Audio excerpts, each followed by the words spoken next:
Good morning મિત્રો.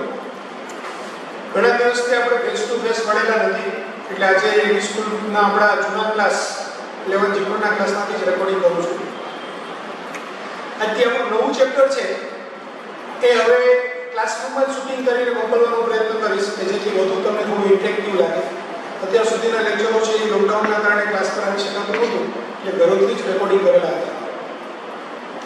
તો આજથી આપણે 12th સ્ટાર્ટ કરીએ છીએ. 12th નું પહેલું ચેપ્ટર ઇલેક્ટ્રોસ્ટેટિક્સ. ભાઈ ઇલેક્ટ્રોસ્ટેટિક્સ ની અંદર છે ને પહેલું અને બીજું બંને ચેપ્ટર છે. એટલે પહેલું છે વિદ્યુતભાર અને બીજું છે કેપેસિટર પરનું ચેપ્ટર છે, વિદ્યુત સ્થિતિમાન અને કેપેસિટર. તો આપણે અત્યારે પહેલું સ્થિર વિદ્યુતભારથી શરૂઆત કરીએ. તો એક્ચ્યુઅલી વિદ્યુતભાર બે પ્રકારના હોય, ધન વિદ્યુતભાર અને ઋણ વિદ્યુતભાર. તો પહેલો ક્વેશ્ચન એવો થાય કે વિદ્યુતભાર એટલે શું? તો વિદ્યુતભાર છે એ એક્ચ્યુઅલી એક ભૌતિક ગુણધર્મ છે. દાખલા તરીકે આપણે કહીએ કે દળ એટલે શું? તો દળ એટલે શું એ કેવું અઘરું છે. હકીકતે દળ છે એમ કહી શકાય કે દળ એક એવી ભૌતિક રાશિ છે કે જેનાથી બે પદાર્થો વચ્ચે ગુરુત્વાકર્ષણ બળ લાગે છે. તો એવી જ રીતે વિદ્યુતભાર એ પણ એક એવી મૂળભૂત ભૌતિક રાશિ છે કે જેના કારણે બે વિદ્યુતભાર ધરાવતા પદાર્થો વચ્ચે વિદ્યુત બળ લાગે છે. આ વિદ્યુત બળ બે પ્રકારનું હોઈ શકે, આકર્ષણ અથવા તો અપાકર્ષણ. તો વિદ્યુતભાર પણ એક્ચ્યુઅલી મૂળભૂત રીતે બે પ્રકારના છે, એક ધન વિદ્યુતભાર અને ઋણ વિદ્યુતભાર. બે ધન વિદ્યુતભાર વચ્ચે અપાકર્ષણ થાય, બે ઋણ વિદ્યુતભાર વચ્ચે અપાકર્ષણ થાય, ધન અને ઋણ વિદ્યુતભાર વચ્ચે આકર્ષણ થાય. હવે જુદા જુદા પદાર્થો છે એ વિદ્યુતભાર ધરાવતા, તો એમાંથી આપણે એમ કહી શકાય કે દુનિયાની અંદર જેટલા વિદ્યુતભારો છે એ બધા જ વિદ્યુતભાર એ કોઈ એક મૂળભૂત વિદ્યુતભારના પૂર્ણ ગુણાંકમાં છે. આ મૂળભૂત વિદ્યુતભાર એને E તરીકે દર્શાવવામાં આવે છે, જે ઇલેક્ટ્રોન અથવા તો પ્રોટોન પરનું વિદ્યુતભાર છે. એનું એક સામાન્ય સૂત્ર Q બરાબર E છે.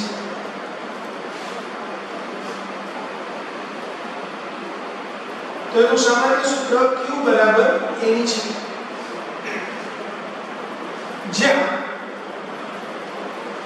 n બરાબર 1 2 3 ડેશ ડેશ ડેશ એ ધન પૂર્ણાંક અચળાંક છે અને E છે એ ઇલેક્ટ્રોનનો વિદ્યુતભાર છે.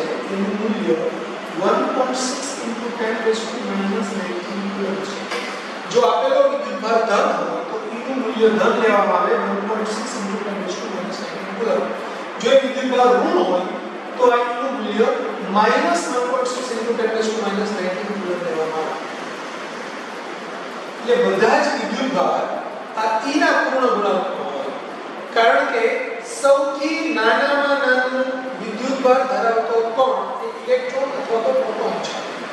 કોઈ પણ પદાર્થની અંદર વિદ્યુતભાર હોય આ ઇલેક્ટ્રોન અથવા પ્રોટોનના કારણે જ હોય. કોઈ કણ છે 5 ઇલેક્ટ્રોન ધરાવતો હોય, 10 ઇલેક્ટ્રોન ધરાવતો હોય, 50 ઇલેક્ટ્રોન ધરાવતો હોય, 100 ઇલેક્ટ્રોન ધરાવતો હોય, તો એના પરનો વિદ્યુતભાર એ હંમેશા આ E ના પૂર્ણ ગુણાંકમાં હોય. એટલે કે કોઈ પણ વિદ્યુતભારને Q બરાબર A ની સ્વરૂપે દર્શાવી શકાય, જે Q છે પૂર્ણાંક સંખ્યા છે. આપણે ત્યારે એમ ન કહી શકીએ કે કોઈ વિદ્યુતભાર છે 1.5 E છે. આ શક્ય નથી, કારણ કે ઇલેક્ટ્રોનને અડધો કરી શકાતો નથી અથવા તેના વિદ્યુતભારને અડધો કરી શકાતો નથી. તો આને વિદ્યુતભારનું ક્વોન્ટમીકરણ કહેવાય. તો આ સૂત્ર છે એ તમે પોઝ કરીને લખી લેજો. હું અહીંયા તમને જે સૂત્ર લખાવીશ એ સૂત્ર પછી તમારે લખવાનું હોય ત્યારે સાથે સાથે તમારે નોટ બનાવતી જવાની છે. અને આ જ્યારે બી ટીચિંગ તમે લર્ન કરવાનું સ્ટાર્ટ કરો ત્યારે તમારે આપણી એમટીસી બુક સાથે રાખવાની છે. એટલે જ્યારે ક્વેશ્ચન જોવાના આવે, હું એક્ઝામ્પલ્સ ગણાવીશ તો એ ક્વેશ્ચન છે એ તમારે બુકમાંથી સાથે સાથે જોતા જવાના છે, કે જેથી આપણને થોડું ભણાવવાનું ઈઝી થાય અને ઝડપથી આપણે વિડિયો બનાવી શકીએ. ઓકે, હવે વિદ્યુતભાર Q તો એનો એકમ છે કુલમ.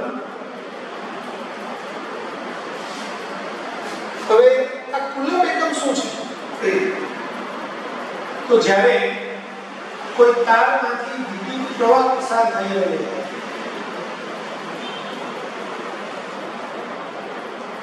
તો હું એમ કહું કે તારમાંથી 1 એમ્પિયરનો પ્રવાહ પસાર થઈ રહ્યો છે. તો જ્યારે તારમાંથી 1 એમ્પિયરનો પ્રવાહ પસાર થઈ રહ્યો હોય ત્યારે એના કોઈ આડછેદમાંથી 1 સેકન્ડમાં પસાર થતા વિદ્યુતભારના જથ્થાને 1 કુલમ વિદ્યુતભાર કહેવાય. એટલે કોઈ પણ તારના આડછેદમાંથી 1 એમ્પિયર પસાર થતો હોય 1 સેકન્ડમાં, તો એના આડછેદમાંથી 1 કુલમ વિદ્યુતભાર પાસ થાય છે કહેવાય. સપોઝ માની લો કે 5 એમ્પિયરનો પ્રવાહ છે, તો આડછેદમાંથી દર સેકન્ડે 5 કુલમ વિદ્યુતભાર પાસ થાય છે કહેવાય. એટલે કોઈ પણ આડછેદમાંથી જેટલા એમ્પિયર પ્રવાહ પસાર થઈ રહ્યો હોય એટલા કુલમ વિદ્યુતભાર 1 સેકન્ડમાં પસાર થાય છે. તો આ થઈ કુલમનો ની ડેફિનેશન. હવે કુલમ છે એ આપણો MKS એકમ છે, એટલે વિદ્યુતભારનો MKS એકમ એ કુલમ છે. એને આપણે કેપિટલ C વડે દર્શાવીએ છીએ. જ્યારે એનો CGS એકમ એ સ્ટેટ કુલમ છે.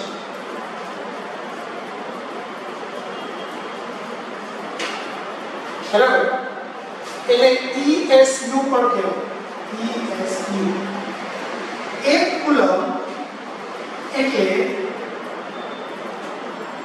3 × 10⁹ સ્ટેટ કુલમ અથવા ESU. વિદ્યુતભારમાં બીજો એકમ પણ છે, એને EMU અથવા તો એબ્સોલ્યુટ કુલમ કહેવાય, એબી કુલમ. EMU એટલે ઇલેક્ટ્રોમેગ્નેટિક યુનિટ ઓફ ચાર્જ અને ESU એટલે ઇલેક્ટ્રોસ્ટેટિક યુનિટ ઓફ ચાર્જ. તો 1 કુલમ એટલે 1/10 EMU અથવા એબી કુલમ.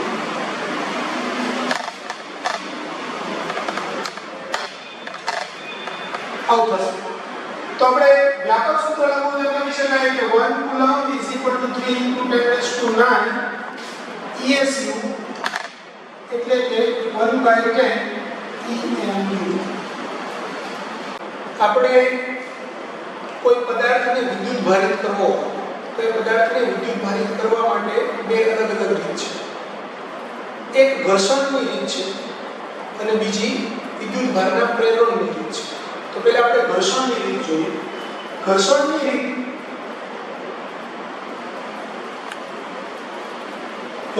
રીતની અંદર બે યોગ્ય પદાર્થોને એકબીજા સાથે આપણે ઘસીએ તો એક પદાર્થ ઉપર ધન વિદ્યુતભાર આવે અને બીજા પદાર્થ ઉપર ઋણ વિદ્યુતભાર આવે.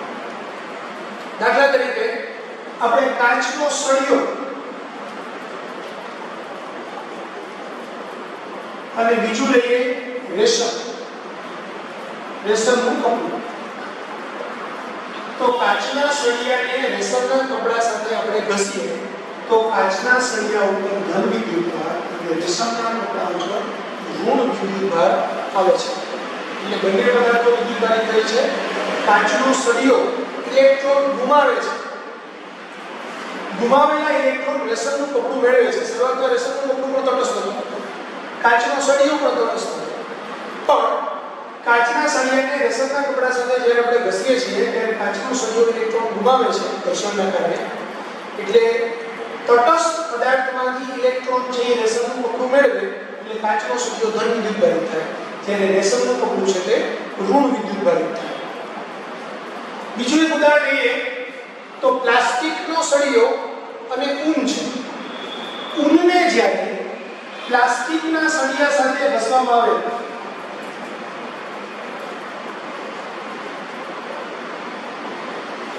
તો ઊન ધન વિદ્યુતભારિત બને અને પ્લાસ્ટિકનો સળિયો ઋણ વિદ્યુતભારિત બને. તો અહીંયા ઊન ઇલેક્ટ્રોન ગુમાવે છે અને પ્લાસ્ટિકનો સળિયો ઇલેક્ટ્રોન મેળવે છે. તો જે ઇલેક્ટ્રોન મેળવે એ ઋણ વિદ્યુતભારિત બને, જે ઇલેક્ટ્રોન ગુમાવે એ ધન વિદ્યુતભારિત બને. તો આ આ રીતે આપણે ઘર્ષણની રીતથી પદાર્થોને વિદ્યુત ભારિત કરી શકીએ.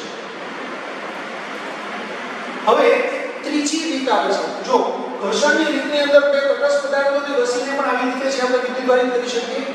અમુક સંજોગોની અંદર કોઈ ઋણ વિદ્યુત ભારિત પદાર્થ હોય તો એને આપણે બીજા તટસ્થ પદાર્થ સાથે ઘસીએ તો ઘણી વખત ઋણ વિદ્યુત ભારિત પદાર્થ પણ ઇલેક્ટ્રોન ગુમાવતો હોય તો સામેનો પદાર્થ થોડો ઘણો ઋણ વિદ્યુત ભારિત થાય અને આ પદાર્થ ઇલેક્ટ્રોન ગુમાવે એટલે એનો ઋણ વિદ્યુત ભાર ઓછો થાય અને પહેલાની અંદર તટસ્થ પદાર્થમાં ઋણ વિદ્યુત ભાર આવે.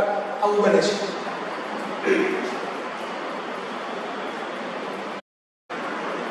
હવે ઘર્ષણની રીત સિવાય એક બીજી રીત છે વિદ્યુત ભારના પ્રેરણની રીત.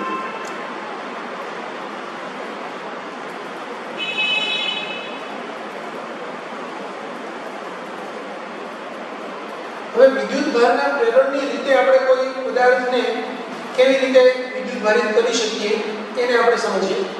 તો આપણે શું કરીએ છીએ કે ભાઈ એક ધારો કે ધાતુનો ગોળો છે. આ ધાતુના ગોળાને આપણે અવાહક સ્ટેન્ડ પર રાખેલો છે. આ સ્ટેન્ડ કેવું છે? અવાહક સ્ટેન્ડ છે. તો આ ધાતુનો ગોળો છે. ધાતુનો ગોળો શરૂઆતમાં વિદ્યુતની દ્રષ્ટિએ તટસ્થ છે એટલે કે એના ઉપર કોઈ ધન વિદ્યુત ભાર કે ઋણ વિદ્યુત ભાર આવેલો નથી. હવે હું એક ધન વિદ્યુત ભારિત કરેલો પ્લાસ્ટિકનો કાચનો સળિયો એને હું ધાતુના ગોળાની નજીક લાવું તો આપણે હમણાં જ આગળની રીતમાં જોયું કે ભાઈ કાચના સળિયાને જે હું રેશમ સાથે ઘસું તો કાચનો સળિયો ધન વિદ્યુત ભારિત બને અને રેશમ છે એ ઋણ વિદ્યુત ભારિત બને. તો આવો ધન વિદ્યુત ભારિત કરેલો છે એ કાચનો સળિયો હું ધાતુના ગોળાની નજીક લાવું છું પણ એને ટચ કરાવતો નથી. હવે જ્યારે હું એને નજીક લાવીશ ત્યારે આ ધાતુના ગોળા ઉપર બધે જ મુક્ત ઇલેક્ટ્રોન્સ છે એ કથાયેલા હશે. એટલે કથાયેલા જે મુક્ત ઇલેક્ટ્રોન્સ છે એ મુક્ત ઇલેક્ટ્રોન્સ પહેલા આખા ગોળા ઉપર સંપૂર્ણ રીતે ડિસ્ટ્રીબ્યુટ થયેલા હશે. પણ હવે શું થશે? અહીંયા હું જ્યારે આ ધન વિદ્યુત ભારિત સળિયાને નજીક લાવીશ તો આ બધા જ ઇલેક્ટ્રોન્સ છે એ આકર્ષાય અને આ ધન વિદ્યુત ભારિત સળિયાની નજીક આવી જશે. હવે આખો ગોળો વિદ્યુતની દ્રષ્ટિએ તટસ્થ હતો. આ ભાગમાં જે ઇલેક્ટ્રોન્સ હતા તે બધા ગતિ કરીને અહીંયા આવશે, એટલે ઇલેક્ટ્રોન અહીંયા આવશે, એટલે ઇલેક્ટ્રોન અહીંયા આવશે, એટલે ઇલેક્ટ્રોન અહીંયા આવશે. એ છેવટે આ બાજુની સપાટી ઉપર જમા થશે. એટલે જે બાજુએ ધાતુનો કાચનો સળિયો રાખેલો છે એ કાચના સળિયાનો ધન વિદ્યુત ભાર છે તે સપાટી પર બધા જ ઇલેક્ટ્રોન છે એ ડિસ્ટ્રીબ્યુટ થયેલા હશે. તો એની ઓપોઝિટ સપાટી ઉપર અહીંયા ધન વિદ્યુત ભાર ઉડે છે એટલે આ ધન વિદ્યુત ભારિત સપાટી બનશે.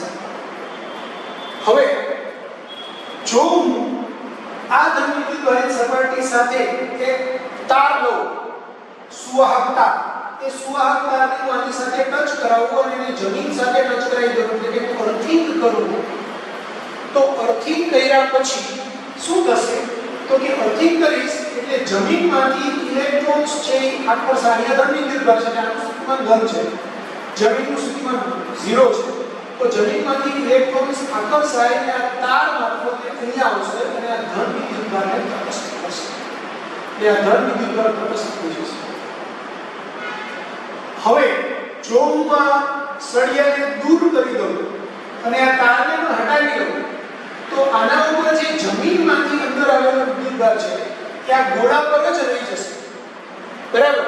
એટલે પહેલા જે આ તારને હટાવવાનો, તારને હટાવી દેશો એટલે આના પરનો વિદ્યુત ભાર હવે પાછો રિટર્ન જમીનમાં જઈ શકશે નહીં. ત્યાર પછી હું સળિયાને હટાવી દઈશ એટલે આ ગોળા પરનો વિદ્યુત ભાર છે તે ગોળા પર જ રહી જશે. હવે જેવો હું સળિયાને હટાવી દઈશ એટલે આ વિદ્યુત ભાર જે આના ઉપર એક જ બાજુએ હતો તે સમગ્ર ગોળા ઉપર યુનિફોર્મ રીતે ડિસ્ટ્રીબ્યુટ થશે. તો આ ગોળા ઉપર આ રીતે ઋણ વિદ્યુત ભાર આવશે.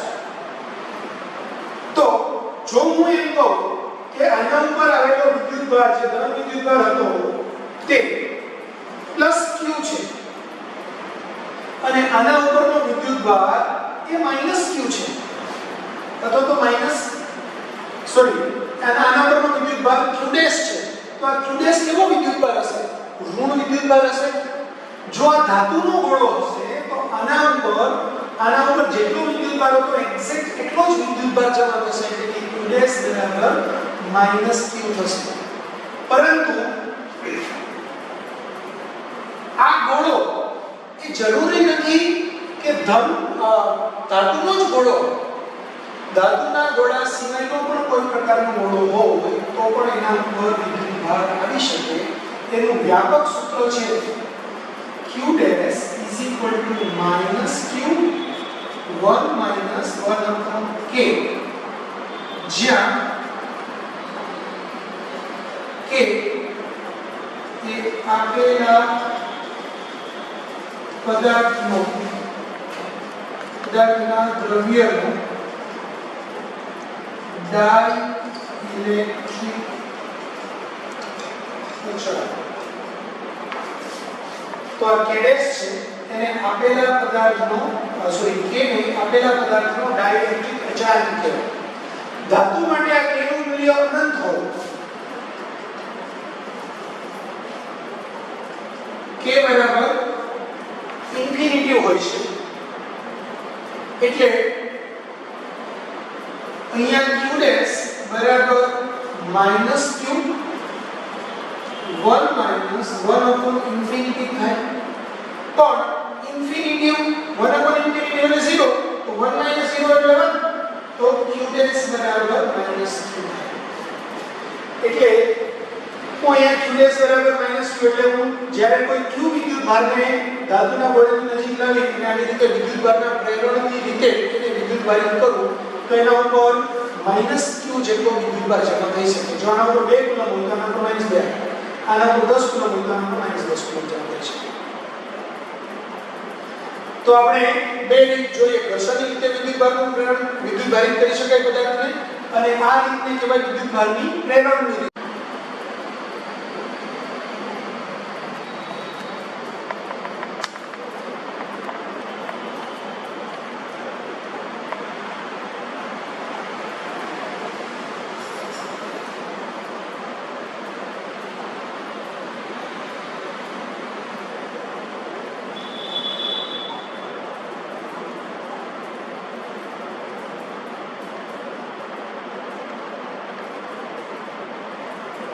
જુદા જુદા પદાર્થ માટે અહીંયા k ના મૂલ્યોને દર્શાવ્યા છે કારણ કે આ k છે ડાઇલેક્ટ્રિક અચળાંક એ આપણને આગળ જતા કેપેસિટન્સમાં પણ ઘણી બધી જગ્યાએ કામ આવવાનું છે એટલે k ના મૂલ્યો આપણે જાણતા હોઈએ તો આપણા માટે બેનિફિશિયલ છે તો અહીંયા આપણે માધ્યમ લખેલું છે અહીંયા k લખેલું છે શૂન્યાવકાશ માટે k નું મૂલ્ય 1 છે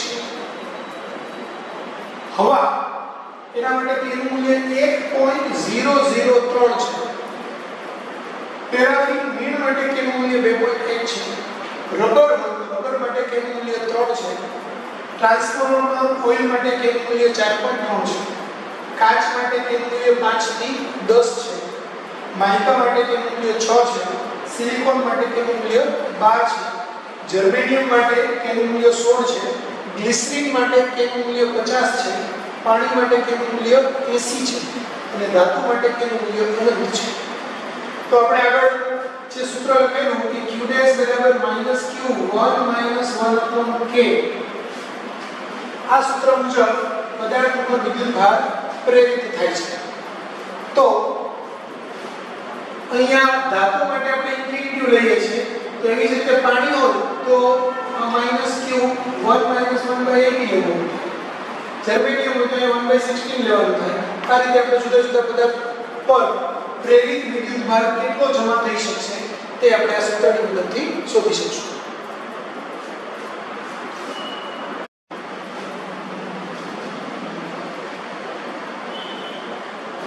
તો આપણે એક ઉદાહરણ લઈએ કે ધારો કે આની ત્રિજ્યા r છે આની ત્રિજ્યા r છે આના ઉપર -4 કુલમ વિદ્યુતભાર છે આના ઉપર +10 કુલમ વિદ્યુતભાર છે તો બંનેને હું સ્પર્શ કરાવ કરાવીને છૂટા પાડું તો બંને પરનો વિદ્યુતભાર કેટલો હશે? તો હમણાં આપણે આન્સર જોયો કે બંને પરનો વિદ્યુતભાર શું થાય તો કે બંને પરના વિદ્યુતભારનો સરવાળો થાય પછી અડધો વિદ્યુતભાર બંને પર વહેંચાય. એટલે આના ઉપર Q1 વિદ્યુતભાર છૂટા પાડ્યા પછી આવે તો એ Q1 વિદ્યુતભાર -4 + 10/2 હશે. એટલે કે 6/2 એટલે 3 કુલમ હશે. એ જ રીતે Q2 વિદ્યુતભાર પણ સેમ આટલો જ 3 કુલમ હશે. તો અંતિમ અવસ્થામાં બંને પરનો વિદ્યુતભાર 3 કુલમ થશે.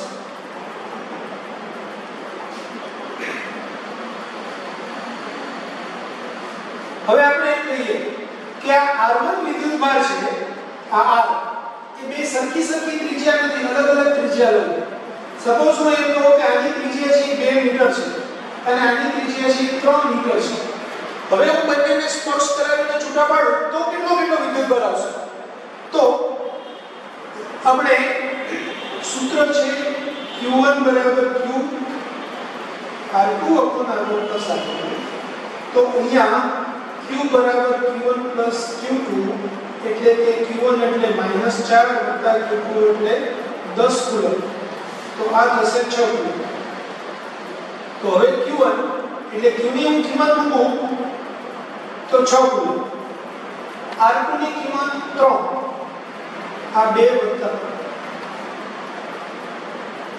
18/5 એટલે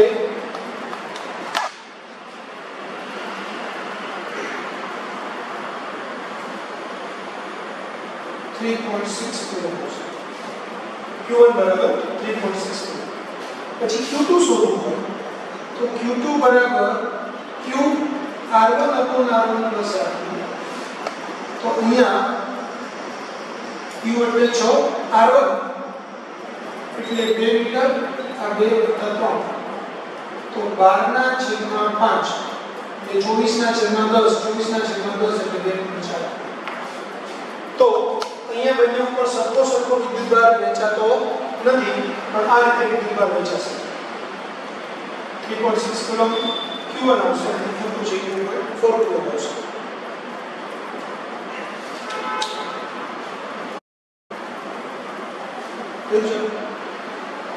તો એક નવો કોન્સેપ્ટ સમજીએ. હું એમ કહું કે આના ઉપર ધન વિદ્યુતભાર છે, અહીંયા એક બીજો છે બોર્ડ, એના ઉપર ધન વિદ્યુતભાર છે. આના ઉપર Q1 વિદ્યુતભાર છે, આના ઉપર Q2 વિદ્યુતભાર છે. તો આ બંને ગોળાને એકબીજાની નજીક રાખવું અને જો Q1 is very greater than Q2 હોય તો આ બંને ગોળા વચ્ચે આકર્ષણ થશે કે અપાકર્ષણ થશે? આવો એક ક્વેશ્ચન આવે છે અને મેજોરિટી સ્ટુડન્ટના ક્વેશ્ચનમાં ડાઉટ બી હોય છે. તો અહીંયા અત્યારે આપણે સાથે આન્સર પણ સમજી લઈએ. Q1 અને Q2 બંને ગોળાઓ એક્ચ્યુઅલી ધન વિદ્યુતભાર છે. તો આપણને ખબર છે ધન વચ્ચે અપાકર્ષણ થાય એટલે આપણો જવાબ અપાકર્ષણ હોય. મેજોરિટી 90% વિદ્યાર્થીઓ અપાકર્ષણ જવાબ લખીને આવે છે, પણ અહીંયા અપાકર્ષણ જવાબ આવતો નથી. બંને ગોળાઓ વચ્ચે આકર્ષણ થાય છે. સર આકર્ષણ કેવી રીતે થાય? તો ધન છે, અભિધન છે, ધન વચ્ચે આકર્ષણ થાય. તો આકર્ષણ આ રીતે થાય. આ બંને ગોળાઓ છે, બિંદુવત વિદ્યુતભારો નથી. જો તમને એમ કીધું હોય કે બે બિંદુવત વિદ્યુતભાર છે અને આ Q1 વિદ્યુતભાર છે, આ Q2 વિદ્યુતભાર છે, Q1 is very greater than Q2 છે, બે ધન છે, તો એમની વચ્ચે અપાકર્ષણ જ થાય. બરાબર છે. પણ જ્યારે આ બંને ગોળાઓ હોય, ધાતુના ગોળાઓ, ત્યારે ધાતુના ગોળાઓ હોય ત્યારે આ ગોળો છે એનો વિદ્યુતભાર ખૂબ મોટો છે, આ ગોળા પરનો વિદ્યુતભાર છે એ નાનો છે. તો આ ધન વિદ્યુતભારને કારણે આ ધાતુની અંદરના ઇલેક્ટ્રોન છે એ ગતિ કરીને અહીંયા જમા થશે. એના કારણે આ સપાટી ઉપર ધન વિદ્યુતભાર જમા થશે. તો હવે આના ઉપર ઋણ વિદ્યુતભાર જમા થાય છે, આના ઉપર ધન વિદ્યુતભાર જમા થાય છે. તો આ ધનની આ ઋણ વિદ્યુતભાર છે એ નજીક આવેલો છે. આપણે હમણાં જોઈશું કે કુલમ્બના નિયમ મુજબ એમની વચ્ચે લાગતું બળ છે અંતરના વર્ગના વ્યસ્ત પ્રમાણમાં હોય. તો આ બે વચ્ચેનું અંતર છે નાનું છે એટલે બળ વધુ લાગશે. અને આના અને આના વચ્ચેનું બળ છે એ ઓછું લાગશે. તો અહીંયા આ ગોળા ઉપર પરિણામી બળ જે લાગશે એ વધુ બાજુનું બળ લાગશે. એટલે આ ગોળો છે અને આકર્ષશે. બરાબર. અહીંયા આ તટસ્થ ગોળો હોય, Q2 વિદ્યુતભારિત ગોળો છે તટસ્થ હોય તો ત્યાં પણ આ જ કન્સેપ્ટ એપ્લાય થાય. આ તટસ્થ ગોળો હોય તો તટસ્થ ગોળામાં બી બે વિદ્યુતભાર છે એ છૂટા પડે અને આ ઋણ વિદ્યુતભાર આ બાજુ આવે, ધન વિદ્યુતભાર આ બાજુ જાય તો અહીંયા ઋણ વિદ્યુતભાર ઉપર બળ લાગે. બરાબર. અને આ શરતનું પાલન થતું હોય ત્યારે પણ આ જ કન્સેપ્ટ એપ્લાય થાય. હવે જો બે વિદ્યુતભારિત ગોળાઓ અને એ બે વિદ્યુતભારિત ગોળાઓને આપણે જો એકબીજા સાથે ટચ કરાવીએ અને ટચ કરાવ્યા પછી જો આપણે એને છૂટા પાડીએ તો એના પર આવતા વિદ્યુતભાર એના માટેનું એક સૂત્ર છે કે જો R1 ત્રિજ્યા ઉપર Q1 વિદ્યુતભાર હોય અને R2 ત્રિજ્યાના ગોળા ઉપર Q2 વિદ્યુતભાર હોય એ બંનેને આપણે સંપર્ક કરાવીએ અને સંપર્ક કરાવી છૂટા પાડીએ તો એના પર આવતા વિદ્યુતભાર Q1 અને Q2 છે. તો આ Q1 નું સૂત્ર છે Q1 બરાબર Q R1 upon R1 plus R અને Q2 બરાબર Q R2 upon R1 plus R. આ Q છે એ બંને વિદ્યુતભારોનો સરવાળો એટલે કે Q1 plus Q2.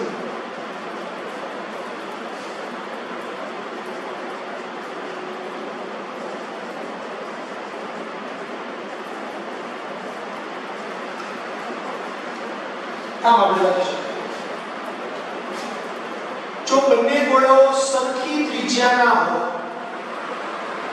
તો આપણે R1 બરાબર R2 બરાબર R થશે. એટલે કે જો R1 બરાબર R2 બરાબર R હોય તો Q1 બરાબર આ R ના છેદમાં R plus R એટલે 2R થાય તો R ના છેદમાં 2R એટલે 2 આવશે. તો Q1 બરાબર Q2 બરાબર Q1 plus Q2 by 2 થશે.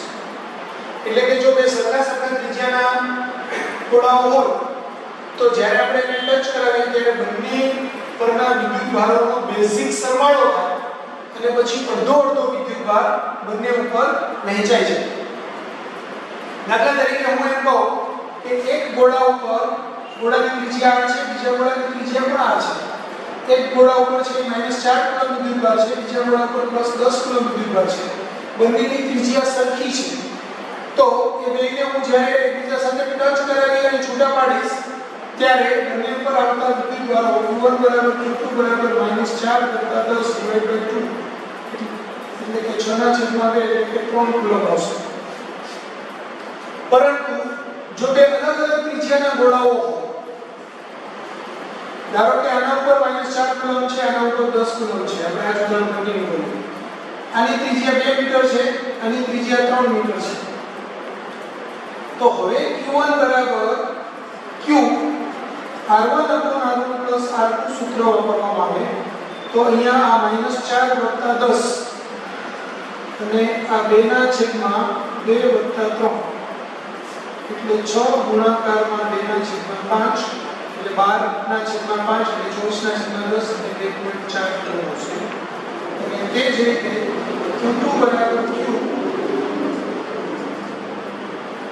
R2 upon R1 plus R2 એટલે -4 + 10 એ 3 ના છેદમાં 2 + 3 એટલે 6 ગુણાકારમાં 3 છેદમાં 5 એટલે 3 તો આ રીતે વિદ્યુત ભારનું વિતરણ થઈ શકે. આના પરનો આપણે એક દાખલો જોઈએ.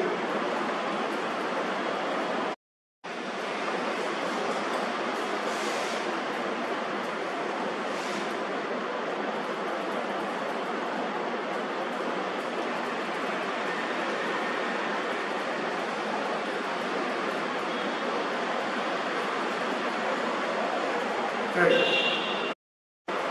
હવે આપણે ક્વેશ્ચન હમણાં જે થિયરી ભણ્યા એના મુજબ 4 સેન્ટીમીટર ત્રિજ્યાવાળા ગોળા પર 80 માઇક્રોકુલમ અને 6 સેન્ટીમીટર ત્રિજ્યાવાળા ગોળા પર 40 માઇક્રોકુલમ વિદ્યુતભાર આપવામાં આવે છે. જો તેમને વાહક તારથી જોડવામાં આવે તો 4 સેન્ટીમીટરના ગોળા પરથી 6 સેન્ટીમીટરના ગોળા પર જતો વિદ્યુતભાર કેટલો? આ આપણો ક્વેશ્ચન.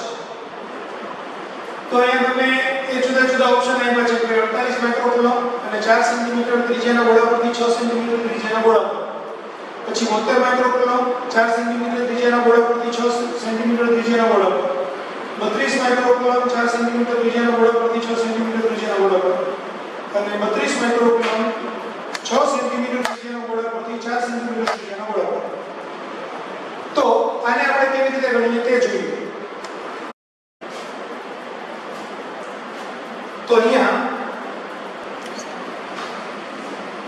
તો આપણું સૂત્ર છે. હવે આપણે કહીએ કે ભાઈ આ 4 સેન્ટીમીટર ત્રિજ્યાનો ગોળો છે એના ઉપર 80 માઇક્રોકુલમ અને બીજો ગોળો છે 6 સેન્ટીમીટર ત્રિજ્યાનો છે એના ઉપર 40 માઇક્રોકુલમ છે. તો અહીંયા Q1 બરાબર 80 માઇક્રોકુલમ, Q2 બરાબર 40 R1 બરાબર 4 સેન્ટીમીટર, R2 બરાબર 6 સેન્ટીમીટર. બંને ગોળાઓને હું સુવાહક તારથી જોડી દઉં. સુવાહક તારથી જોડ્યા પછી આ ગોળા પરનો વિદ્યુતભાર હવે નવો વિદ્યુતભાર Q1 થાય છે અને આ ગોળા પરનો નવો વિદ્યુતભાર Q2 થાય છે. તો આપણું Q1 નું સૂત્ર છે Q1 બરાબર Q R1 R1 plus R. Q એટલે 80 વત્તા 40, R1 એટલે 4 અને 4 વત્તા 6 એટલે 120 ગુણાકારમાં 4 છેદમાં 10 એટલે 48 માઇક્રોકુલમ થશે. તે જ રીતે જો આપણે Q2 શોધીએ તો Q2 બરાબર Q R2 R1 plus R2 એટલે આ 40 વત્તા 80 અને R2 એટલે 6 છેદમાં 4 વત્તા 6 એટલે 120 ગુણાકારમાં 6 છેદમાં 10 એટલે 72 માઇક્રોકુલમ. તો હવે આપણે કહી શકાય કે આ Q1 છે એ પહેલા 80 માઇક્રોકુલમ હતો, એમાંથી એ 48 માઇક્રોકુલમ થાય છે. મતલબ 80 માઈનસ 48 એટલે 32 માઇક્રોકુલમ. તો આ 32 માઇક્રોકુલમ છે એ 1 ગોળો ગુમાવે છે.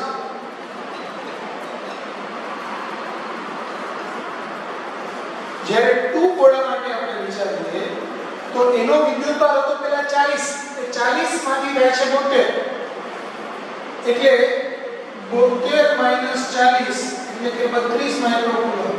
તો આ 32 માઇક્રોકુલમ મેળવે છે. તો જ્યારે આપણે ઓપ્શન જોઈએ તો 32 માઇક્રોકુલમ 4 સેન્ટીમીટર ત્રિજ્યાના ગોળા પરથી 6 સેન્ટીમીટર ત્રિજ્યાના ગોળા પર ટ્રાન્સફર થાય છે એમ કહી શકાય. એટલે આપણો આન્સર આવે C.